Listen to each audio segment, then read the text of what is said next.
Hello, welcome back to Quick Starts Analyzer YouTube channel. In the video lab, Gujarat Titans versus Delhi Capitals IPL 2025 match number 35 ஓட pre-match analysis and fantasy 11 prediction பத்தி டீட்டெயிலாக பார்க்கலாம். இந்த match எப்போ start ஆக போகுதுன்னா 19th April Saturday afternoon 3:30க்கு ஆரம்பிக்க போகுது. நரேந்திர மோடி ஸ்டேடியம் அகமதாபாத்ல. வெதர் ரிப்போர்ட் பார்த்தோம்னா சன்னி வெதர் எக்ஸ்பெக்ட் பண்ணலாம். டெம்பரேச்சர் அரௌண்ட் 31 டிகிரி செல்சியஸ் இருக்கும். அடுத்ததா பிச் ரிப்போர்ட் பார்க்கலாம். இந்த கிரவுண்ட்ல லாஸ்ட் 2 இயர்ஸாக பார்த்தோம்னா 4 டே நைட் மேட்சஸ் நடந்திருக்கு. அதில் 3 மேட்ச்ல பார்த்தோம்னா ஃபர்ஸ்ட் ஹாஃப் பேட் பண்ண டீம் 200 கிராஸ் பண்ணியிருக்காங்க. அந்த 3 மேட்ச்லையுமே ஜிடி தான் ஃபர்ஸ்ட் ஹாஃப் பேட் பண்ணியிருந்தாங்க. இன்னொரு match SRS team first half bat பண்ணல 160s தான் ஃபர்ஸ்ட் இன்னிங் ஸ்கோர் ரெஜிஸ்டர் பண்ணியிருந்தாங்க. நம்ம எல்லாருக்குமே தெரியும் எஸ்ஆர்எஸ் டீம் அவங்களுடைய மிகப்பெரிய ஸ்ட்ரென்த்தே பேட்டிங் யூனிட் தான். குறிப்பாக லாஸ்ட் இயர் பவுலிங் யூனிட் விட பேட்டிங் யூனிட் தான் நல்லா இருந்துச்சு. அவங்களே 160s தான் பதிவு செஞ்சுருக்காங்க. அதுக்கான மெயின் ரீசன் அன்னைக்கான போட்டியில் பிளாக் சாயில் விக்கெட்டில் ப்ளே பண்ணியிருந்தாங்க. இந்த கிரவுண்டில் பார்த்தோம்னா டோட்டலாக 11 பிச்சஸ் இருக்குது. 6 red soil pitches, 5 black soil pitches இருக்குது. இன்றைக்கான போட்டியில் எந்த பிச்சில் ப்ளே பண்ணுறாங்களோ அதன் பொறுத்து நம்மளுடைய ஸ்ட்ராட்டஜியும் மாற்றி ஆகணும். மறக்காமல் டெலிகிராமில் ஃபாலோ பண்ணிக்கோங்க. ஃபைனல் அப்டேட் அங்கே நான் ஷேர் பண்ணுறேன். அடுத்ததாக கிரவுண்ட் டைமென்ஷன் பார்க்கலாம். இந்த கிரவுண்ட் ஓவராலாக பார்த்தோம்னா பெரிய கிரவுண்டாக இருக்குது. ஸ்ட்ரைட் டைமென்ஷன் ஒரு சைடு 75 மீட்டர் இருக்குது. இதுவே ஸ்கொயர் டைமென்ஷன் ஒரு சைடு 72, இன்னொரு சைடு 61 இருக்குது. டயகனல் பார்த்தோம்னா covers region, mid wicket region 72, 69, third man region, final leg region 61 and 57 இருக்கு. இன்னைக்கான போட்டி பிளாக் சாயில் விக்கெட்டில் ப்ளே பண்ணுறாங்க. அப்படிங்கும்போது பிச் சப்போர்ட் போக கிரவுண்ட் டைமென்ஷனும் ஸ்பின்னர்ஸுக்கு ரொம்ப சப்போர்ட்டிவாக இருக்கும். மெயினாக ஜியோ எண்ட்லேருந்து பவுல் பண்ணும்போது. அடுத்ததாக ட்ரேடிங் ப்ரெடிக்ஷன் பார்க்கலாம். இந்த மேட்ச்சுக்கு பார்த்தோம்னா மார்க்கெட் எந்த டீமுக்குமே ஃபேவரபுளாக இல்லை. ஸ்போர்ட்ஸ் பாஸ் ஆப்பில் மட்டும் ஸ்லைட்டாக குஜராத் டீமுக்கு ஃபேவரபுளாக இருக்காங்க. ஒரு ஸ்டாக்கோட ரேட் 5.2 இருக்குது. இந்த சீசனை பொறுத்த வரைக்கும் குஜராத் அண்டு டெல்லி இந்த 2 டீமுமே நல்ல ஸ்ட்ராட்டஜி மேக் பண்ணி ப்ளே பண்ணக்கூடிய டீமாக இருக்காங்க. அதனால தான் இப்போதைக்கு டாப் 3 பிளேஸில் இருக்காங்க. அதுவும் குறிப்பாக குஜராத் டீம் அவங்களுடைய ஹோம் கண்டிஷனில் ப்ளே பண்ணும்போது ஆப்போனன்ட் டீமுடைய வீக்னஸை தெரிஞ்சுக்கிட்டு அதுக்கேற்ற மாதிரி பிச் கண்டிஷனும் அமைக்கிறாங்க.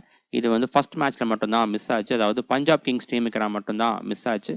அதுக்கப்புறம் ப்ளே பண்ண Mumbai Indians and Rajasthan Royals டீமுக்கு நல்லா பக்காவாக ஸ்ட்ராட்டஜியை மேக் பண்ணி வின் பண்ணியிருந்தாங்க. இன்னைக்கு டே நைட் கேமாக இருக்கிறதால அதுவும் குறிப்பாக குஜராத் டீமில் குவாலிட்டியான ஸ்பின்னர்ஸ் இருக்காங்க. ஸோ பிளாக் சாயில் விக்கெட்டை சூஸ் பண்ணுறதுக்கான வாய்ப்புகளும் இருக்குது. பட் இன்னொரு விஷயம் பார்த்தோம்னா டிசி டீம்லேயும் குவாலிட்டியான ஸ்பின்னர்ஸ் இருக்காங்க. குல்தீப் யாதவ் ஆகட்டும், அக்சர் பட்டேல், விப்ராஜ் நிகம் அப்படின்னு அந்த டீம்லையுமே குவாலிட்டியான ஸ்பின்னர்ஸ் இருக்காங்க. ஸோ க்ளோஸ் கேம் நம்ம எதிர்பார்க்கலாம். இருந்தாலும் ஓவராலாக பார்த்தோம்னா ஸ்லைட் ஃபேவரட்ஸாக குஜராத் டீம் தான் இருக்காங்க. இன்னைக்கான போட்டியில் குஜராத் டீமுடைய ஸ்டாக் ரேட் 4.5 வந்துச்சு அப்படின்னா கண்டிப்பாக நம்ம பேக் பண்ணலாம். நீங்கள் இன்னும் ட்ரேடிங் பற்றி தெரிஞ்சுக்கலனா ஆல்ரெடி அதுக்கான வீடியோ அப்லோட் பண்ணியிருக்கேன். வீடியோட லிங்க் ஐ பட்டன்லையும் டிஸ்கிரிப்ஷனில் இருக்குது. நான் டெலிகிராம்லையும் ஷேர் பண்ணியிருக்கேன். அங்கேயும் நீங்கள் பார்த்துக்கலாம். இப்போதைக்கு ரியல் 11 அண்ட் ஸ்போர்ட்ஸ் பாஸ் இந்த 2 ஆப்லையுமே ட்ரேடிங்கான இன்டர்ஃபேஸ் நல்லா இருக்குது. இதில் நீங்கள் இன்வெஸ்ட் பண்ணலாம். இந்த 2 ஆப்போட லிங்க் அண்ட் இன்வைட் கோட் டிஸ்கிரிப்ஷனில் இருக்குது. இல்லை நீங்கள் கரண்ட்டாக யூஸ் பண்ணிட்டு இருக்கிற ஆப்லேயே ட்ரேடிங் ஃபீச்சர் இருந்துச்சு அப்படிங்கும்போது அதுலேயும் நீங்கள் இன்வெஸ்ட் பண்ணலாம். அடுத்ததா ஹெட் டு ஹெட் ரெக்கார்ட் பார்க்கலாம். இதுவரை இந்த 2 அணிகளும் 5 முறை ப்ளே பண்ணியிருக்காங்க. அதில் 3-2 டிசி டீம் லீட் பண்ணுறாங்க. இந்த கிரவுண்டில் பார்த்தோம்னா இதுவரை ப்ளே பண்ண 2 மேட்ச்லையுமே டிசி டீம் தான் ஜெயிச்சிருக்காங்க. அடுத்ததா வென்யூ ரெக்கார்ட் பார்க்கும்போது குஜராத் டைட்டன்ஸ் டோட்டலாக 19 T20 மேட்சஸ் ப்ளே பண்ணியிருக்காங்க. அவங்களுடைய ஹோம் கிரவுண்டில் வின் பர்சன்டேஜ் 58% இருக்குது. அபோவ் ஆவரேஜாக இருக்குது. இதுவே டிசி டீமுக்கு வென்யூ ரெக்கார்ட் ரொம்ப நல்லா இருக்குது. 7 மேட்சஸில் 5 மேட்சஸ் ஜெயிச்சிருக்காங்க. 71% இருக்குது வின் ரேட். அடுத்ததா வென்யூ ரெக்கார்ட் பார்க்கலாம். 2023லேருந்து இந்த கிரவுண்டில் டோட்டலாக 4 டே நைட் மேட்சஸ் நடந்திருக்கு. அதில் ஃபர்ஸ்ட் ஹாஃப் பேட் பண்ணவங்க 1 போட்டியிலும், செகண்ட் ஹாஃப் பேட் பண்ணவங்க 3 போட்டியிலும் ஜெயிச்சிருக்காங்க. First innings average score 189, second innings average score 181 இருக்குது. 2 இன்னிங்ஸ்லையுமே பேட்டர்ஸ் நல்லா பர்ஃபார்ம் பண்ணியிருக்காங்க. அதுக்கப்புறம் ஃபர்ஸ்ட் இன்னிங்ஸ் வின்னிங் ஸ்கோர் பார்த்தோம்னா 221 இருக்குது. ஃபர்ஸ்ட் ஹாஃப் பேட் பண்ணக்கூடிய டீம் 221 ரன்ஸ் அடிக்கிற பட்சத்தில் அந்த ஸ்கோரை சக்ஸஸ்ஃபுல்லாக டிஃபெண்ட் பண்ணுறதுக்கான வாய்ப்புகள் இருக்குது. பேட்டர்ஸோட ஆவரேஜ் 60 இருக்குது. ரொம்ப நல்லா இருக்குது இந்த கிரவுண்டில். அடுத்ததா மேட்ச் ப்ரோக்ரஷன் ஸ்டாட்ஸ் பார்க்கலாம். இந்த ஸ்டாட்ஸ் என்ன அப்படின்னு பார்த்தோம்னா 2023லேருந்து இந்த கிரவுண்டு நடந்த 4 T20 மேட்சஸ் ஸ்பேஸ் வைஸாக எப்படி ப்ரோக்ரஸ் ஆயிருக்கு அப்படின்னு டீட்டெயிலாக பார்க்க போகிறோம். வரக்கூடிய மேட்ச்சுக்கு பார்த்தோம்னா இந்த ப்ரோக்ரஷனில் கண்டிப்பாக ஒரு சில மாற்றங்கள் நம்ம எதிர்பார்க்கலாம். ஏன்னா வரக்கூடிய மேட்ச்க்கான latest pitch condition and team strength இந்த 2த்துலையும் மாற்றங்கள் இருக்கும். அதனால் இதில் சேஞ்சஸ் கண்டிப்பாக நம்ம எதிர்பார்க்கலாம். So small league team create பண்ணுறவங்க இந்த stats latest pitch condition and team strength இந்த 3த்துக்கும் ஈக்குவல் இம்பார்ட்டன்ஸ் கொடுத்து டீமை மேக் பண்ணுங்கள். கிராண்ட் லீக் டீம் மேக் பண்ணுறவங்க மட்டும் ஒரு சில டீம்ஸை இந்த ப்ரோக்ரஷனை மட்டும் பேஸ் பண்ணி எடுங்க. ஃபர்ஸ்ட் இன்னிங்ஸில் பார்த்தோம்னா 3 ஃபேஸ்லையுமே பேட்டர்ஸுடைய பர்ஃபார்மன்ஸ் நல்லா இருக்குது. பவர் பிளே ஓவர்ஸில் 8 ரேஞ்சிலும், மிடில் ஓவர்ஸ் ஃபேஸில் 9 ரேஞ்சிலும் இருக்குது. இதுவே டெத் ஓவர்ஸில் பார்த்தோம்னா 11.3 இருக்குது. என்னதான் டைமென்ஷன் பெருசாக இருந்தாலும் இங்கே டெத் ஓவர்ஸில் ரொம்ப நல்லா பர்ஃபார்ம் பண்ணியிருக்காங்க. ஏன்னா அந்த நாளைக்கு மேட்ச்சில் பார்த்தோம்னா 3 மேட்ச்சில் பேட்டிங் ஃப்ரெண்ட்லி ட்ராக்ல ப்ளே பண்ணியிருந்தாங்க.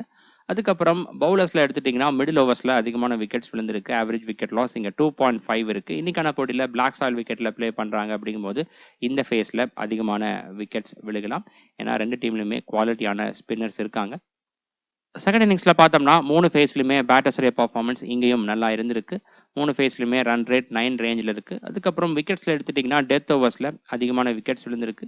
இது வந்து பார்த்தோம்னா செகண்ட் ஹாஃப் பேட் பண்ணையில் அந்த 4 மேட்ச்சில் 3 மேட்ச்சில் பேட்டர்ஸ் நல்லா பர்ஃபார்ம் பண்ணியிருக்காங்க. ஒரே ஒரு மேட்ச், அதாவது லக்னோ சூப்பர் ஜெயின்ஸ் இங்கே செகண்ட் ஹாஃப் பேட் பண்ணும்போது சுமாராக தான் பர்ஃபார்ம் பண்ணியிருந்தாங்க. மற்றபடி குறிப்பாக ஆர்சிபி டீம் இங்கே செகண்ட் ஹாஃப் பேட் பண்ணும்போது ரொம்ப நல்லா பர்ஃபார்ம் பண்ணி சேஸ் பண்ணியிருந்தாங்க. அந்த டீமில் அப்போ ப்ளே பண்ணிட்டு இருந்த வில் ஜாக்ஸ் நல்லா ப்ளே பண்ணி செஞ்சுரி அடிச்சிருப்பாரு. அடுத்ததா ஃபாஸ்ட் பவுலர்ஸ் அண்ட் ஸ்பின்னர்ஸ் இந்த கிரவுண்டில் இதுவரை எப்படி பர்ஃபார்ம் பண்ணியிருக்காங்க அந்த 4 டே நைட் மேட்சஸில் அப்படிங்கிறத பார்க்கலாம். 2023 இங்கே நடந்த 4 டே நைட் மேட்சஸில் ஃபாஸ்ட் பவுலர்ஸ் டோட்டலாக 90 ஓவர்ஸ் பவுல் பண்ணியிருக்காங்க. 58% ஆஃப் ஓவர்ஸ் பவுல் பண்ணி 18 விக்கெட்ஸ் எடுத்திருக்காங்க. விக்கெட்ஸ் பர்சன்டேஜில் பார்த்தோம்னா 53% ஆஃப் விக்கெட்ஸ் எடுத்திருக்காங்க. ஒரு இன்னிங்ஸ்க்கு 2 விக்கெட் ஆவரேஜாக எடுத்திருக்காங்க. ஒவ்வொரு 30 பால்ஸுக்கு wickets per innings and strike rate ரெண்டுமே சுமாராக தான் இருக்குது. எக்கனாமி ரேட்டும் புவராக இருக்குது. 10 ரன்ஸ்க்கு மேலே கன்சிட் பண்ணுறாங்க. ஸ்பின்னர்ஸ் பார்த்தோம்னா டோட்டலாக 65 ஓவர்ஸ் பவுல் பண்ணியிருக்காங்க. 42% ஆஃப் ஓவர்ஸ் பவுல் பண்ணி 16 விக்கெட்ஸ் எடுத்திருக்காங்க.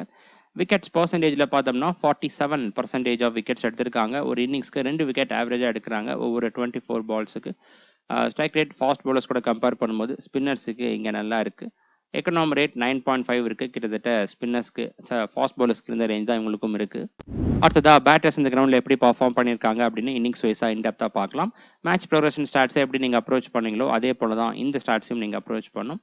ஃபஸ்ட்டு ஓப்பனர்ஸுடைய பர்ஃபார்மன்ஸ் பார்க்கும்போது ஃபஸ்ட் இன்னிங்ஸில் run score per innings 72, second இன்னிங்ஸில் 74 இருக்குது.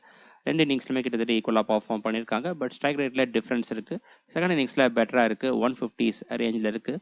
அடுத்ததா ஃபர்ஸ்ட் இன்னிங்ஸ், செகண்ட் இன்னிங்ஸ் வர top order, middle order and lower order stats பார்க்கலாம். ஃபர்ஸ்ட் இன்னிங்ஸில் பார்த்தோம்னா டாப் ஆர்டர் பேட்டர்ஸ் கிட்ட தான் அதிகமான கான்ட்ரிபியூஷன் வந்திருக்கு. 78% ஆஃப் ரன்ஸ் வந்திருக்கு. இதுவரை இந்த லாஸ்ட் 2 இயர்ஸாக நடந்த 4 மேட்ச்சில் ஓப்பனர்ஸுடைய கான்ட்ரிபியூஷன் தான் அதிகமாக இருந்திருக்கு. நியூ பால் பவுலர்ஸுக்கு அந்த அளவுக்கு சப்போர்ட் இல்லை. இதுவரைக்கும் நடந்த போட்டிகளில் வரக்கூடிய மேட்ச்சில் இருக்கலாம். அது லேட்டஸ்ட் பிச் கண்டிஷனை பார்த்தா தான் நம்மளுக்கு வந்து தெரியும்.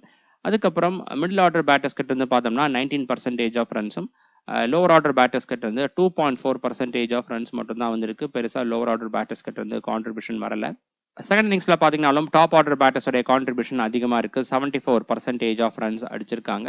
மெயினாக லாஸ்ட் டைம் நடந்த டே நைட் மேட்ச்சில் ஆர்சிபி வந்து ஈஸியாக வந்து சேஸ் பண்ணி வின் பண்ணியிருந்தாங்க. ஒரே ஒரு விக்கெட்டை மட்டும்தான் இழந்திருந்தாங்க. மிடில் ஓவர்ஸில் ரன் ஸ்கோர் பர் இன்னிங்ஸ் பார்த்தோம்னா 45 இருக்குது. 25% ஆஃப் ரன்ஸ் அடிச்சிருக்காங்க. அதுக்கப்புறம் இந்த இன்னிங்ஸ்லையுமே லோவர் ஆர்டர் பேட்டர்ஸ் கிட்ட இருந்து பெருசாக கான்ட்ரிபியூஷன் வரலை. அடுத்ததா பவுலர்ஸ் இந்த கிரவுண்டில் எப்படி பர்ஃபார்ம் பண்ணியிருக்காங்க அப்படின்னு இன்னிங்ஸ் வைஸாக இன்டெப்த்தாக பார்க்கலாம். First new ball bowlers and death over stats பார்க்கலாம். நியூ பால் ஓவர்ஸில் பார்த்தோம்னா ஃபர்ஸ்ட் இன்னிங்ஸில் விக்கெட்ஸ் பர் இன்னிங்ஸ் 0.3யும், செகண்ட் இன்னிங்ஸில் 0.8ம் இருக்குது. பெருசாக இந்த 4 மேட்ச்சில் நியூ பால் பவுலர்ஸ் இங்கே விக்கெட்ஸ் எடுக்கல. செகண்ட் இன்னிங்ஸில் மட்டும் ஸ்லைட்டாக பெட்டராக இருக்குது. டெத் ஓவர்ஸில் ஃபர்ஸ்ட் இன்னிங்ஸில் பார்த்தோம்னா விக்கெட்ஸ் பர் இன்னிங்ஸ் 0.8ம், செகண்ட் இன்னிங்ஸில் 1.8ம் இருக்குது. செகண்ட் இன்னிங்ஸில் பெட்டராக இருக்குது. அதுக்கப்புறம் fast bowlers and spinners innings வைஸாக எப்படி பர்ஃபார்ம் பண்ணியிருக்காங்கன்னு பார்க்கலாம். ஃபர்ஸ்ட் இன்னிங்ஸில் பார்த்தோம்னா ஃபாஸ்ட் பவுலர்ஸ் அண்ட் ஸ்பின்னர்ஸ் 2 பேருமே ஈக்குவலாக விக்கெட்ஸ் எடுத்திருக்காங்க. 8 விக்கெட்ஸ் ஈச் எடுத்திருக்காங்க. இதில் ஸ்ட்ரைக் ரேட் பார்த்தோம்னா ஸ்பின்னர்ஸ் தான் நல்லா இருக்குது. ஒவ்வொரு 26 பால்ஸுக்கு ஒரு விக்கெட் எடுத்திருக்காங்க. ஃபாஸ்ட் பவுலர்ஸுக்கு ஸ்ட்ரைக் ரேட் புவராக இருக்குது. செகண்ட் இன்னிங்ஸில் ஃபாஸ்ட் பவுலர்ஸ் டோட்டலாக 10 விக்கெட்ஸும், ஸ்பின்னர்ஸ் 8 விக்கெட்ஸும் எடுத்திருக்காங்க. இதில் பார்த்தீங்கன்னாலும் ஸ்ட்ரைக் ரேட் வந்து ஸ்பின்னர்ஸுக்கு பெட்டராக இருக்குது. ஒவ்வொரு 23 பால்ஸுக்கு ஒரு விக்கெட் எடுத்திருக்காங்க. நம்மளுடைய ப்ரிவியூ வீடியோஸில் வரக்கூடிய ஸ்டாட்ஸ்லாம் உங்களுக்கு பிடிச்சிருந்தா மறக்காம வீடியோ லைக் பண்ணி ஃபேண்டசி டீம் கிரியேட் பண்ணக்கூடிய உங்கள் ஃப்ரெண்ட்ஸுக்கு அதிகம் ஷேர் பண்ணுங்கள். உங்ககிட்ட இருந்து வரக்கூடிய சப்போர்ட்டை பொறுத்து அடுத்ததா இது போல் இன்டெப்த்தான ஸ்டாட்ஸ் நிறைய நான் வந்து ஆட் பண்ணுறேன். கிராண்ட் டீம்ஸ் மேக் பண்ணுறதுக்காகட்டும், ட்ரேடிங்காகட்டும், மற்ற ஃபேண்டசி லீக் ப்ளே பண்ணுறதுக்கும் ரொம்ப யூஸ்ஃபுல்லாக இருக்கும் அந்த ஸ்டாட்ஸ்லாம். இது வரைக்கும் பார்த்தோம்னா இந்த கிரவுண்டில் பேட்டர்ஸ் அண்ட் பவுலர்ஸ் இன்னிங்ஸ் வைஸாக எப்படி பர்ஃபார்ம் பண்ணியிருக்காங்க அப்படின்னு இன்டெப்த்தாக பார்த்துருப்போம். இதுக்கு அடுத்தபடியாக பார்த்தோம்னா இந்த போட்டியில் ப்ளே பண்ணக்கூடிய 2 டீமோட டீம் ஸ்ட்ரென்த்தை இந்த ஸ்டாட்ஸ் கூட கம்பேர் பண்ணி அதுக்கேற்றது போல் உங்களுடைய ஃபேண்டசி டீமில் பிளேயர்ஸை சூஸ் பண்ணுங்கள். அடுத்ததா குஜராத் டீம் ப்ரிவ்யூ பார்க்கலாம். குஜராத் டீம் இந்த சீசனில் இதுவரை ப்ளே பண்ண 6 மேட்ச்சில் 4 மேட்ச் ஜெயிச்சிருக்காங்க. 2 மேட்ச்சில் தோல்வி அடைஞ்சிருக்காங்க. 8 பாயிண்ட்ஸோட பாயிண்ட்ஸ் டேபிளில் 3rd பிளேஸில் இருக்காங்க. நெட் ரன் ரேட் பாசிட்டிவ்ல தான் இருக்குது. லாஸ்ட் மேட்ச்சில் லக்னோ சூப்பர் ஜெயின்ஸ் டீமுக்கு 6 விக்கெட்ஸ் டிஃபரன்ஸில் தோல்வி அடைஞ்சிருந்தாங்க. அடுத்ததா Gujarat Titans team possible playing 11 பார்க்கலாம். டாப் ஆர்டரில் Sai Sudharsan, Shubman Gill, Jos Buttler. Middle ஆர்டரில் ஷாருக் கான், ஷர்ஃபேன் ருதர்ஃபோர்ட், வாஷிங்டன் சுந்தர், ராகுல் திவாத்தியா. லோவர் ஆர்டர்ல ஹர்ஷத் கான், ரஷீத் கான், சாய் கிஷோர் அண்ட் முகமது சிராஜ்.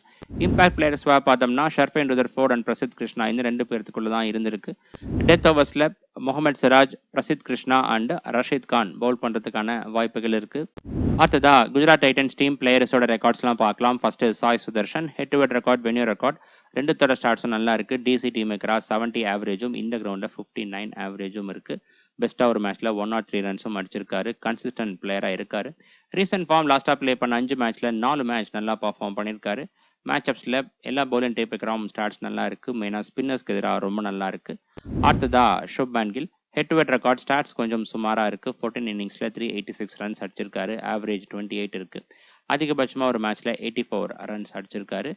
அதுக்கப்புறம் இந்த கிரவுண்ட்ல பார்த்தோம்னா ஆவரேஜ் 64 இருக்கு. இந்த கிரவுண்ட்ல நல்லா பர்ஃபார்ம் பண்ணியிருக்காரு. அதுவும் ஃபர்ஸ்டா பேட் பண்ணும்போது ஸ்டாட்ஸ் இன்னும் நல்லா இருக்கு. ரீசெண்ட் ஃபார்ம் லாஸ்டா பிளே பண்ண 5 மேட்ச்ல டோட்டலா 3 மேட்சஸ் நல்லா பர்ஃபார்ம் பண்ணியிருக்காரு. மேட்சப்ஸ்ல எல்லா பவுலிங் டைப்புக்கும் ஸ்டாட்ஸ் நல்லா இருக்கு. அடுத்ததா Jos Buttler, head to head record, venue record ரெண்டுத்தோட ஸ்டாட்ஸும் நல்லா இருக்கு. டிசிடி மிகரா 35 ஆவரேஜும் இந்த கிரவுண்ட்ல 55 ஆவரேஜும் இருக்கு. ரெண்டுத்துலயுமே பெஸ்டா செஞ்சுரி அடிச்சிருக்காரு. ரீசெண்ட் ஃபார்ம் லாஸ்டா பிளே பண்ண 5 மேட்ச்ல 3 மேட்ச் ஸ்டார்ட்ஸ் நல்லா இருக்கு. மேட்சப்ஸ்ல எல்லா பவுலிங் டைப்புக்கும் ஸ்டார்ட்ஸ் நல்லா இருக்கு. அடுத்ததா Shahrukh Khan, head to head record stats புவரா இருக்கு. டிசிடி மிகரா 7.8 தான் இருக்கு ஆவரேஜ். அதிகபட்சமா 15 ரன்ஸ் மட்டும் தான் அடிச்சிருக்காரு. இந்த கிரவுண்ட்ல பெஸ்டா ஒரு மேட்ச்ல 58 ரன்ஸ் அடிச்சிருக்காரு. இந்த சீசன்ல ஒரே ஒரு மேட்ச்ல மட்டும் நல்லா கான்ட்ரிபியூட் பண்ணியிருக்காரு. மேட்சப்ஸ்ல லெக் பிரேக் அண்ட் சனமேன் பவுலர்ஸ்க்கு எதிராக த்ரெட் இருக்கு. அடுத்ததா ஷர்ஃபேன் ருதர்ஃபோர்ட் இந்த கிரவுண்ட்ல 3 மேட்சஸ்ல பேட் பண்ணி 71 ரன்ஸ் அடிச்சிருக்காரு.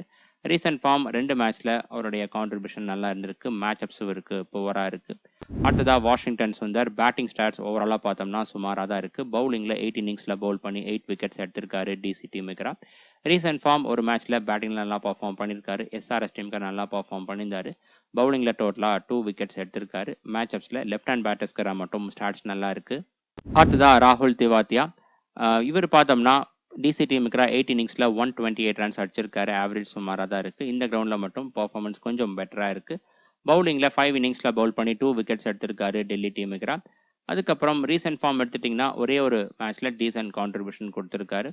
அடுத்ததா ஹர்ஷத் கான், பவுலிங்ல பார்த்தோம்னா 3 இன்னிங்ஸ்ல பவுல் பண்ணி 1 விக்கெட் எடுத்திருக்காரு. டிசி டீமுக்கு இந்த கிரவுண்ட்லயும் 1 விக்கெட் எடுத்திருக்காரு. இந்த சீசன்ல டோட்டலா பிளே பண்ண 4 மேட்ச்ல டோட்டலா 3 விக்கெட் எடுத்திருக்காரு. மேட்சப்ஸ் இருக்கு சுமாரா தான் இருக்கு. அடுத்ததா ரஷீத் கான், பேட்டிங் ஸ்டார்ட் சுமாரா தான் இருக்கு. பவுலிங்ல டிசிடி மிகரா 17 இன்னிங்ஸ்ல பவுல் பண்ணி 21 விக்கெட்ஸும் இந்த கிரவுண்ட் 19 இன்னிங்ஸ்ல பவுல் பண்ணி 22 விக்கெட்ஸும் எடுத்திருக்காரு. ஓவரால் ரெக்கார்ட்ஸ் நல்லா இருக்கு. இந்த சீசன்ல பார்த்தோம்னா கன்சிஸ்டண்டா விக்கெட்ஸ் எடுக்கல. லாஸ்ட் 5 மேட்சஸ்ல டோட்டலா 3 விக்கெட்ஸ் மட்டும் எடுத்திருக்காரு. மேட்சப்ஸ்ல right hand batters and left hand batters 2 பேர்த்துக்கு ஸ்டார்ட்ஸ் நல்லா இருக்கு. அடுத்ததா சாய் கிஷோர், பவுலிங்ல பார்த்தோம்னா இந்த கிரவுண்ட்ல 6 இன்னிங்ஸ்ல பவுல் பண்ணி 10 விக்கெட்ஸ் எடுத்திருக்காரு. கிரவுண்ட் ரெக்கார்ட் நல்லா இருக்கு. லாஸ்டா பிளே பண்ண 5 மேட்ச்ல டோட்டலா 7 விக்கெட்ஸ் எடுத்திருக்காரு. மேட்சப்ஸ்ல ரிட்டர்ன் பேட்டர்ஸ்க்கு எதிராக ஸ்டார்ட்ஸ் ரொம்ப நல்லா இருக்கு. அடுத்ததா முகமது சிராஜ், டிசி டீமுக்கு 13 இன்னிங்ஸ்ல 17 விக்கெட்ஸ் எடுத்திருக்காரு. இந்த கிரவுண்ட்ல 8 இன்னிங்ஸ்ல பவுல் பண்ணி 7 விக்கெட்ஸ் எடுத்திருக்காரு. ரீசெண்ட் ஃபார்ம் லாஸ்டா பிளே பண்ண 5 மேட்ச்ல டோட்டலா 10 விக்கெட்ஸ் எடுத்திருக்காரு. மேட்சப்ஸும் இவருக்கு நல்லா இருக்கு. அடுத்ததா பிரசித் கிருஷ்ணா, 6 இன்னிங்ஸ்ல பவுல் பண்ணி 4 விக்கெட்ஸ் எடுத்திருக்காரு. டிசி டீமுக்கு இந்த கிரவுண்ட்ல 7 இன்னிங்ஸ்ல பவுல் பண்ணி 12 விக்கெட்ஸ் எடுத்திருக்காரு. கிரவுண்ட் ரெக்கார்ட் நல்லா இருக்கு. இந்த சீசன்ல கன்சிஸ்டண்டா விக்கெட்ஸ் எடுத்துட்டு வராரு. லாஸ்டா இவர் பிளே பண்ண 5 மேட்சஸ்ல டோட்டலா 10 விக்கெட்ஸ் எடுத்திருக்காரு. மோஸ்ட்லி டெத் ஓவர்ஸ்ல பவுல் பண்றதால விக்கெட்ஸ் எடுக்கிறதுக்கான வாய்ப்புகள் அதிகமா இருக்கு. மெயினா ஃபர்ஸ்டா பவுல் பண்ணும்போது. அடுத்ததா டிசி டீம் ப்ரிவியூ பார்க்கலாம். டிசி டீம் இந்த சீசன்ல இதுவரை பிளே பண்ண 6 மேட்ச்ல 5 மேட்ச் ஜெயிச்சிருக்காங்க. ஒரே ஒரு மேட்ச்ல மட்டும் தோல்வி அடைஞ்சிருக்காங்க. 10 பாயிண்ட்ஸோட பாயிண்ட்ஸ் டேபிள்ல ஃபர்ஸ்ட் பிளேஸ்ல இருக்காங்க. நெட் ரன் ரேட்டும் பாசிட்டிவ்ல இருக்கு. இந்த சீசன்ல பாத்தீங்க அப்படின்னா மும்பை இந்தியன்ஸ் டீமுக்கு மட்டும்தான் தோல்வி அடைஞ்சிருக்காங்க. அதுவும் கடைசி கட்டத்தில் தோல்வி அடைஞ்சிருந்தாங்க அருண் ஜேட்லி ஸ்டேடியமில் பிளே பண்ணும்போது. லாஸ்ட் மேட்ச்ல ராஜஸ்தான் ராயல்ஸை சூப்பர் ஓவர் மூலமா ஜெயிச்சிருந்தாங்க. அடுத்ததா Delhi Capitals team possible playing 11 பார்க்கலாம். டாப் ஆர்டர்ல Jake Fraser McGurk, Abhishek Porel, Karun Nair. Middle ஆர்டர்ல கேஎல் ராகுல், Axar Patel, Tristan Stubbs, Ashutosh Sharma. Lower ஆர்டர்ல Vipraj Nigam, Kuldeep Yadav, Mitchell Starc and Mohit Sharma. Impact players பார்த்தோம்னா அபிஷேக் போரேல் அண்ட் முகேஷ் குமார் இந்த 2 பேர்த்துக்குள்ள தான் இருந்திருக்கு. Death ஓவர்ஸ்ல Mitchell Starc, Mohit Sharma and Mukesh Kumar இந்த 3 பேரும் பவுல் பண்ணுவாங்க. இன்னைக்கான போட்டியில ஃபாவ் டு பிளஸஸ் ஃபிட்டா இருந்தாரு அப்படிங்கிற பட்சத்துல ஜாக் ஃப்ரேசர் மெக்கர் அவருக்கு பதிலாக பிளே பண்றதுக்கான வாய்ப்புகள் இருக்கு. அடுத்ததா டிசி டீம் பிளேயர்ஸோட ரெக்கார்ட்ஸ்லாம் பார்க்கலாம். First Jake Fraser McGurk, head to head record venue record ஓவராலாக பார்த்தோம்னா ஸ்டாட்ஸ் பவராக இருக்குது. இந்த சீசனில் ஒரே ஒரு மேட்ச்சில் மட்டும் நல்லா பர்ஃபார்ம் பண்ணியிருக்காரு. மேட்சப்ஸில் right arm pacers leg break and chinaman பவுலர்ஸ்க்கு எதிராக த்ரெட் இருக்குது. அடுத்ததாக அபிஷேக் போரேல், இவருக்கும் ஸ்டாட்ஸ் சுமாராக தான் இருக்குது. ரீசெண்ட் ஃபார்ம் லாஸ்ட்டாக ப்ளே பண்ண 5 மேட்ச்சில் 4 மேட்ச்சில் 30 ரன்ஸை கிராஸ் பண்ணியிருக்காரு. டீசென்ட் கான்ட்ரிபியூஷன் கொடுத்துருக்காரு. மேட்சப்ஸில் ஆஃப் பிரேக் பவுலர்ஸ்க்கு எதிராக த்ரெட் இருக்குது. அடுத்ததாக கருண் நாயர், இந்த சீசனில் அவர் ப்ளே பண்ண முதல் மேட்ச்சில் மும்பை டீமுக்கு ரொம்ப நல்லா ப்ளே பண்ணியிருந்தார்.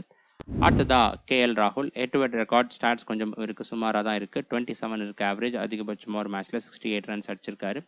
இந்த கிரவுண்டில் 2 மேட்ச்சில் பேட் பண்ணி 110 ரன்ஸ் அடிச்சிருக்காரு. பெஸ்ட்டாக ஒரு மேட்ச்சில் 91 ரன்ஸும் இருக்குது. ரீசெண்ட் ஃபார்ம் லாஸ்ட்டாக ப்ளே பண்ண 5 மேட்ச்சில் 3 மேட்ச் நல்லா பர்ஃபார்ம் பண்ணியிருக்காரு. மேட்சப்ஸில் எல்லா பவுலிங் டைப்புக்கு ஸ்டாட்ஸ் நல்லா இருக்குது. அடுத்ததா அக்சர் பட்டேல், பேட்டிங் ஸ்டாட்ஸ் பார்த்தோம்னா ஒரே ஒரு மேட்ச்சில் மட்டும் நல்லா பர்ஃபார்ம் பண்ணி 66 ரன்ஸ் அடிச்சிருக்காரு. பவுலிங்கில் 4 இன்னிங்ஸில் பவுல் பண்ணி 2 விக்கெட்டும், இந்த கிரவுண்டில் 5 இன்னிங்ஸில் பவுல் பண்ணி 5 விக்கெட்ஸும் எடுத்திருக்காரு. ரீசெண்ட் ஃபார்ம் பேட்டிங்கில் ஒரு மேட்ச்லையும் பவுலிங்கில் டோட்டலாக ஒரு விக்கெட் எடுத்திருக்காரு. மேட்சப்ஸில் ரைட் ஹேண்ட் பேட்டர்ஸ்க்கு எதிராக ஸ்டாட்ஸ் நல்லா இருக்குது. அடுத்ததாக ட்ரிசன் ஸ்டப்ஸ், ஓவரால் ரெக்கார்ட் சுமாராக தான் இருக்குது. ரீசெண்ட் ஃபார்ம் லாஸ்ட்டாக ப்ளே பண்ண 5 மேட்ச்சில் 2 மேட்ச் நல்லா பர்ஃபார்ம் பண்ணியிருக்காரு. மேட்சப்ஸில் லெஃப்ட் ஆர்ம் ஆர்த்தடாக்ஸ் பவுலர்ஸ்க்கு எதிராக த்ரெட் இருக்குது. ஆப்போனன்ட் டீமில் லெஃப்ட் ஆர்ம் ஆர்த்தடாக்ஸ் பவுலராக சாய் கிஷோர் இருக்காரு. பவுலிங் மேட்சப்ஸ் பார்த்தோம்னா right hand batters and left hand batters 2 பேர்த்துக்கு ஸ்டாட்ஸ் நல்லா இருக்குது. அடுத்ததாக அசுதோஷ் சர்மா, சாம்பிள் சைஸ் இவருக்கு லோவாக இருக்குது. குஜராத் டீமுக்கு இவர் ப்ளே பண்ண ஒரு மேட்ச்சில் அதிகபட்சமாக 31 ரன்ஸ் அடிச்சிருக்காரு. அடுத்ததாக விப்ராஜ் நிகம், இந்த சீசனில் ஒரு சில போட்டிகளில் நல்லா பவுல் பண்ணியிருந்தார். சிஎஸ்கே டீமுக்கு 2 விக்கெட் எடுத்திருந்தார். அடுத்ததாக மிச்சல் ஸ்டாக், இந்த கிரவுண்டில் அவர் ப்ளே பண்ண ஒரு மேட்ச்சில் 3 விக்கெட் எடுத்திருக்காரு. ரீசெண்ட் ஃபார்ம் லாஸ்ட்டாக ப்ளே பண்ண 5 மேட்ச்சில் டோட்டலாக 7 விக்கெட்ஸ் எடுத்திருக்காரு. அதில் பெஸ்ட்டாக ஒரு மேட்ச்சில் 5 விக்கெட்ஸும் இருக்குது. அதுவும் ஒரு டே-நைட் மேட்ச் தான் இருந்துச்சு. அதுக்கப்புறம் மேட்சப்ஸில் ரிட்டர்ன் பேட்டர்ஸ்க்கு எதிராக ஸ்டாட்ஸ் நல்லா இருக்குது. அடுத்ததாக குல்தீப் யாதவ், குஜராத் டீமுக்கு 5 இன்னிங்ஸில் 4 விக்கெட்ஸும், இந்த கிரவுண்டில் 3 இன்னிங்ஸில் பவுல் பண்ணி 1 விக்கெட்டும் எடுத்திருக்காரு. இந்த சீசனில் கன்சிஸ்டண்ட்டாக எல்லா மேட்ச்லையுமே விக்கெட்ஸ் எடுத்துகிட்டு வராரு. லாஸ்ட்டாக ப்ளே பண்ண 5 மேட்ச்சில் டோட்டலாக 8 விக்கெட்ஸ் எடுத்திருக்காரு. மேட்சப்ஸ் இவருக்கு ரொம்ப நல்லா இருக்குது. அடுத்ததாக மோஹித் சர்மா, இந்த கிரவுண்டில் 12 இன்னிங்ஸில் பவுல் பண்ணி 29 விக்கெட்ஸ் எடுத்திருக்காரு. அவருடைய ஐபிஎல் கேரியரில் அகமதாபாத் இந்த கிரவுண்டில் தான் விக்கெட்ஸ் அதிகமாக இருக்குது. லாஸ்ட் சீசன் வரைக்கும் குஜராத் டீமுக்காக தான் ப்ளே பண்ணிட்டு இருந்தார். குறிப்பாக ஃபஸ்ட்டாக பவுல் பண்ணும்போது டெத் ஓவர்ஸில் நிறைய போட்டிகளில் பஞ்ச் ஆஃப் விக்கெட்ஸ் எடுத்திருக்காரு. பெஸ்ட்டாக ஒரு மேட்ச்சில் 5 விக்கெட்ஸும் இருக்குது. ரீசெண்ட் ஃபார்ம் லாஸ்ட்டாக ப்ளே பண்ண 5 மேட்ச்சில் 2 விக்கெட் எடுத்திருக்காரு. மேட்சப்ஸில் ரிட்டர்ன் பேட்டர்ஸ்க்கு எதிராக ஸ்டாட்ஸ் ரொம்ப நல்லா இருக்குது. கடைசியாக முகேஷ் குமார், குஜராத் டீமுக்கு 3 இன்னிங்ஸில் 4 விக்கெட்ஸும், இந்த கிரவுண்டில் அவர் ப்ளே பண்ண ஒரு மேட்ச்சில் 3 விக்கெட்டும் எடுத்திருக்காரு. ரீசெண்ட் ஃபார்ம் லாஸ்ட்டாக ப்ளே பண்ண 5 மேட்ச்சில் டோட்டலாக 3 விக்கெட்ஸ் எடுத்திருக்காரு. பட் மேட்சப்ஸ் வரைக்கும் சுமாராக தான் இருக்குது. கீப்பர் செக்ஷனில் ஜாஸ் பட்லர் அண்ட் லோகேஷ் ராகுல், இந்த 2 பேருமே இந்த போட்டிக்கு மஸ்ட் பிக்காக இருக்காங்க இந்த கேட்டகரியில். இது போக மற்ற ஆப்ஷன் அபிஷேக் போரேல் இருக்காரு. டிசி டீம் ஃபஸ்ட்டாக பேட் பண்ணுறாங்க அப்படிங்கும்போது டிஃபரன்ஷியல் பிக்காக ட்ரை பண்ணலாம். பேட்டர்ஸில் பார்த்தோம்னா சுப்மன் கில் அண்ட் சாய் சுதர்ஷன். இது போக மற்ற ஆப்ஷன் பார்த்தோம்னா டிசி டீமில் கருண் நாயர் இருக்காரு. ஃபர்ஸ்ட் மேட்ச் ரொம்ப நல்லா பர்ஃபார்ம் பண்ணியிருந்தார். லாஸ்ட் மேட்ச்சில் அன்ஃபார்ச்சுனேட்டாக ரன் அவுட் ஆகிட்டார். மற்றபடி ரீசன்ட் ஃபார்ம் ரொம்ப நல்லா இருக்குது அவருக்கு. ஒருவேளை இன்னைக்கு ஃபேப் டூ பிளஸஸ் ப்ளே பண்ணார் அப்படிங்கும்போது கண்டிப்பாக நம்ம டீமில் இருப்பார் ஸ்மால் லீக்ல. அதுக்கப்புறம் மற்ற ஆப்ஷன் யாரை ட்ரை பண்ணலாம் அப்படின்னு பார்த்தோம்னா ட்ரிசன் ஸ்டப்ஸை நீங்கள் ட்ரை பண்ணலாம். லாஸ்ட் சீசன்லலாம் அவரை டெத் ஓவர் ரேட்டிங்ஸ்க்கு மட்டும்தான் வச்சுருந்தாங்க. பட் இப்போ அதுக்கு விப்ராஜ் நிகம் அண்ட் அசுதோஷ் சர்மா இருக்கிறதால இவரை ப்ரமோட் பண்ணுறதுக்கான வாய்ப்புகளும் இருக்குது. ஸோ இவரை நீங்கள் ட்ரை பண்ணலாம். ஆல்ரவுண்டர்ஸில் பார்த்தோம்னா அக்சர் பட்டேல், இந்த கேட்டகரியில் மற்ற best option Vipraj Nigam and Washington Sundar இருக்காங்க. பிளாக்ஸ்வால் விக்கெட்டில் ப்ளே பண்ணுறாங்க அப்படிங்கும்போது கண்டிப்பாக நம்ம அவங்களை கன்சிடர் பண்ணி தான் ஆகணும். குறிப்பாக விப்ராஜ் நிகமை. வாஷிங்டன் சுந்தர் பார்த்தோம்னா அவருக்கு இந்த போட்டியில் விக்கெட் டேக்கிங் ஆப்பர்ச்சுனிட்டி அப்படின்னு பார்த்தோம்னா ஆப்போனன்ட் டீமில் 2 லெஃப்ட் ஹேண்டர்ஸ் இருக்காங்க, அபிஷேக் போரேல் அண்ட் அக்சர் பட்டேல். அது போக பேட்டிங்கில் மினிமம் 20 பால்ஸ் ஃபேஸ் பண்ணுவார் அப்படிங்கும்போது மட்டும் நம்ம ஸ்மால் லீக்ல ட்ரை பண்ணலாம். இல்லைனா கிராண்ட் லீக் மட்டும்தான் பெஸ்ட் பிக்காக இருப்பார். பவுலர்ஸில் பார்த்தோம்னா Mohammed Siraj, Rashid Khan, Mitchell Starc, Kuldeep Yadav and Mohit Sharma இருக்காங்க. இந்த போட்டியில் டிசி டீம் ஃபஸ்ட்டாக பவுல் பண்ணுறாங்க அப்படிங்கும்போது மோஹித் சர்மா ஒரு பெஸ்ட் டிஃபரன்ஷியல் பிக்காக இருக்கார். இந்த கிரவுண்டில் நிறையா மேட்சஸ் ப்ளே பண்ண எக்ஸ்பீரியன்ஸ் இருக்குது. நிறையா போட்டிகளில் ஃபஸ்ட்டாக பவுல் பண்ணும்போது இங்கே டெத் ஓவர்ஸில் பஞ்ச் ஆஃப் விக்கெட்ஸ் எடுத்திருக்காங்க. அதன்படி நீங்கள் இவரை டிஃபரன்ஷியல் பிக்காக ட்ரை பண்ணலாம். அதுவும் குறிப்பாக இன்றைக்கான போட்டியில் ஃபஸ்ட்டாக பவுல் பண்ணும்போது மிச்சல் ஸ்டாக் மட்டும் குஜராத் டீமோட டாப் ஆர்டர் பேட்டர்ஸை சீக்கிரமாக அவுட் பண்ணிட்டாரு அப்படிங்கும்போது இன்னுமே மோஹித் சர்மாவுக்கு வேல்யூ அதிகமாக இருக்கும். டெத் ஓவர்ஸில் சீப் விக்கெட்ஸ் எடுக்கிறதுக்கான வாய்ப்புகள் அதிகமாக இருக்குது. இந்த கேட்டகரியில் மற்ற ஆப்ஷன் யாரை ட்ரை பண்ணலாம் அப்படின்னு பார்த்தோம்னா பிரசித் கிருஷ்ணாவை ட்ரை பண்ணலாம். குஜராத் ஃபஸ்ட்டாக பவுல் பண்ணுறாங்க அப்படிங்கும்போது ரீசெண்ட் டைமில் கன்சிஸ்டண்ட்டாக எல்லா மேட்ச்லையுமே விக்கெட்ஸ் எடுத்துகிட்டு வராரு. இந்த மேட்சுக்கான டாப் கேப்டன்சி பிக்கில் சாய் சுதர்ஷன், கேஎல் ராகுல் அண்ட் சுப்மன் கில் இருக்காங்க. இன்னைக்கு பிளாக்ஸ்வால் விக்கெட்டில் ப்ளே பண்ணுறாங்க அப்படிங்கும்போது சுதர்சன் ஆகட்டும், அதே போல் கேஎல் ராகுல் 2 பேருமே பெஸ்ட் பிக்காக இருப்பாங்க. ஷுப்மன் கில் ஃபஸ்ட்டாக பேட் பண்ணுறாங்க குஜராத் டீம் அப்படிங்கும்போது மட்டும் நீங்கள் பிக் பண்ணலாம் அவரை. குறிப்பாக சாய் சுதர்ஷன் பார்த்தோம்னா கன்சிஸ்டண்ட்டாக எல்லா மேட்சும் நல்லா பர்ஃபார்ம் பண்ணிட்டு வராரு. ஸ்லோ விக்கெட் அப்படிங்கும்போது கேஎல் ராகுல் நல்லா பர்ஃபார்ம் பண்ணுவார். ஸ்பின்னர்ஸ்க்கு எதிராகவே எப்போவுமே நல்லா ப்ளே பண்ணக்கூடியவர் கேஎல் ராகுல். கிராண்ட் லீக்ல பார்த்தோம்னா Jos Buttler, Axar Patel and Mitchell Starc இருக்காங்க. இந்த போட்டியில் ஜாஸ் பட்லர் இவரும் டாப் கேப்டன்சி பிக்கில் வர வேண்டியது. பட் இது வந்து டே நைட் மேட்சாக இருக்குது. அது மட்டும் இல்லாமல் ஆப்போனன்ட் டீமில் ஸ்பின்னர்ஸில் பார்த்தோம்னா அக்சர் பட்டேல் அண்ட் குல்தீப் யாதவ் இந்த 2 பவுலர்ஸ்க்கு எதிராக மேட்சப்ஸ் இவருக்கு சுமாராக தான் இருக்குது. அதனால தான் இவரை நம்ம ஜிஎல்ல கொடுத்துருக்கோம். இந்த போட்டியில் செகண்டாக பேட் பண்ணுறாங்க குஜராத் டீம் அப்படிங்கும்போது இவரை நம்ம கேப்டனாக ட்ரை பண்ணலாம். எப்போவுமே இவர் ஃபஸ்ட்டாக பேட் பண்ணும்போதை விட சேஸ் பண்ணும்போது தான் ரெக்கார்ட்ஸ் நல்லா இருந்திருக்கு லாஸ்ட் 2 இயர்ஸாக பார்க்கும்போது. அதுக்கப்புறம் அக்சர் பட்டேல் ஆப்போனன்ட் டீம்ல இன்னைக்கு பார்த்தோம்னா நிறைய லெஃப்ட் ஹேண்டர்ஸ் இருக்காங்க. அதாவது குஜராத் டீம்ல நிறைய லெஃப்ட் ஹேண்டர்ஸ் இருக்காங்க. இருந்தாலும் இவரை நாம இந்த போட்டியில் பிக் பண்ணுறதுக்கான காரணம் ஃபர்ஸ்ட் டே நைட் மேட்சாக இருக்கு. டே நைட் மேட்ச் அப்படிங்கும்போது ஸ்பின்னர்ஸுக்கு நல்ல சப்போர்ட் இருக்கும் எப்போவுமே. அது போக இவர் பவுலிங் போக பேட்டிங்லையும் கான்ட்ரிபியூட் பண்ணுறதால இவரை நாம கிராண்ட் லீக்ல மட்டும் கேப்டனாக ட்ரை பண்ணலாம். கடைசியாக பார்த்தோம்னா மிச்சல் ஸ்டார்க். இவர் பார்த்தோம்னா இந்த போட்டியில் குஜராத் டீமுடைய டாப் 3 பேட்டர்ஸ்க்கும் த்ரெட்டாக இருப்பார். மெயினாக சாய் சுதர்ஷன் அண்ட் ஷுப்மன் கில் 2 பேருக்குமே த்ரெட்டாக இருப்பார். ஷுப்மன் கில்ல பார்த்தோம்னா இதே கிரவுண்டில் 2023 வேர்ல்ட் கப் ஃபைனலில் மிச்சல் ஸ்டார்க் அவுட் பண்ணியிருப்பார். மிடானில் கேட்ச் கொடுத்து அவுட் ஆவார் Shubman Gill. Adam Zampa catch பிடிப்பாருன்னு நினைக்கிறேன். ஸோ இவரை நீங்கள் ஒரு சில கிராண்ட் லீக் டீம்ஸில் கேப்டனாக ட்ரை பண்ணலாம். மெயினாக டிசி டீம் ஃபஸ்ட்டாக பவுல் பண்ணுறாங்க அப்படிங்கும்போது. ஓகே ஃப்ரெண்ட்ஸ், இந்த மேட்சுக்கான ஃபைனல் அப்டேட் டாஸுக்கு அப்புறமா டெலிகிராமில் நான் அப்டேட் பண்ணுறேன். மறக்காமல் அங்கே ஃபாலோ பண்ணிக்கோங்க. அதோட லிங்க் டிஸ்கிரிப்ஷன் அண்ட் ஃபர்ஸ்ட் கமெண்ட்டில் இருக்குது. அடுத்த வீடியோவில் பார்க்கலாம். பாய்.